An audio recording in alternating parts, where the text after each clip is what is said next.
மக்கள் பசுமை இயக்கத்தின் நிறுவன தலைவர், இயற்கை போராளி நாஞ்சில் சி. மனோகரன் அவர்களின் ஆணைக்கிணங்க திருவள்ளூர் மாவட்டம் Jaya John Bosco group of கல்லூரி தாளாளர் ஐயா doctor A. Kanagaraj MA PhD அவர்கள் சிறப்பு விருந்தினராக கலந்து கொண்டு அக்டோபர் 15 APJ அப்துல் கலாம் முன்னாள் குடியரசுத் தலைவர், இளைஞர்களின் எழுச்சி நாயகன் அவர்களின் சொல்லிற்கிணங்க மரக்கன்றுகள் நட்டும், கல்லூரி மாணவர்களுக்கு மரக்கன்றுகள் வழங்கியும், பசுமையை பற்றி விழிப்புணர்வு உரை வழங்கியும் வெகு சிறப்பாக நடைபெற்றது.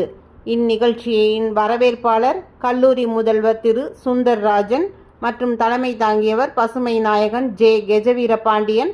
மக்கள் பசுமை இயக்கத்தின் மாவட்ட தலைவர் முன்னிலையில் கே. கிருஷ்ணன்ஜி, பன்னீர்செல்வம், ஜோசப் தாஸ், ஞானதாண்டவம். இந்நிகழ்ச்சியின் சிறப்பு அழைப்பாளர் வழக்கறிஞர் டாக்டர் தமயன்ஜான், திருவள்ளூர் நகராட்சி ஆணையர், திருவள்ளூர் நகராட்சி SO மற்றும் அலுவலர்கள், பாஸ்டர் ரெவனன்ட் முரளி ஸ்டீஃபன், திரு டாக்டர் கரண் கார்த்திக், வழக்கறிஞர் சட்ட ஆலோசகர் மாஸ்டர் எலன் ஜெசிஃபா, திரு கே. காலிஃப் கமர்தீன், முத்துவழவன், அருள்ராஜ் ஆகியோர் கலந்து கொண்டு சிறப்பித்தனர்.